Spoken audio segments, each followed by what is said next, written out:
Good evening po, I'm Marvic Beleta. YouTube channel, please subscribe, please watch, and thank you very much po. Ang topic ko po ngayong gabi ay tungkol po sa isang tawas po na ang lumabas po ay mangkukulam. Naniniwala po ba kayo sa mga mangkukulam? At totoo po yan na meron po talagang mga ganyan po.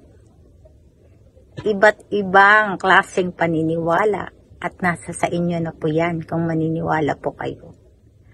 Pero ako po, bilang isang albularyo po at nautusan po ng ating Panginoong Hesus na manggamot po, ay totoo po yan.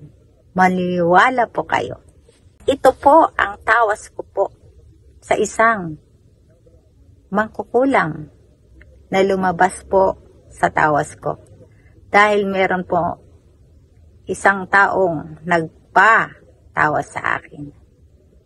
At ito nga po ang lumabas. Ipapakita ko po sa inyo. At ito na po ang kamay at mukha.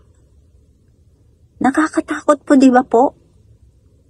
Isang kamay po at mukha po ng isang mangkukulam po. Ayan po, lumabas na po ang kanyang mukha. Kitang-kita naman po, di ba po?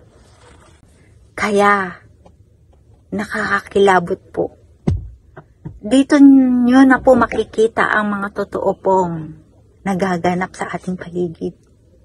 Kay Marvic Beleta. Please subscribe po at maraming salamat po.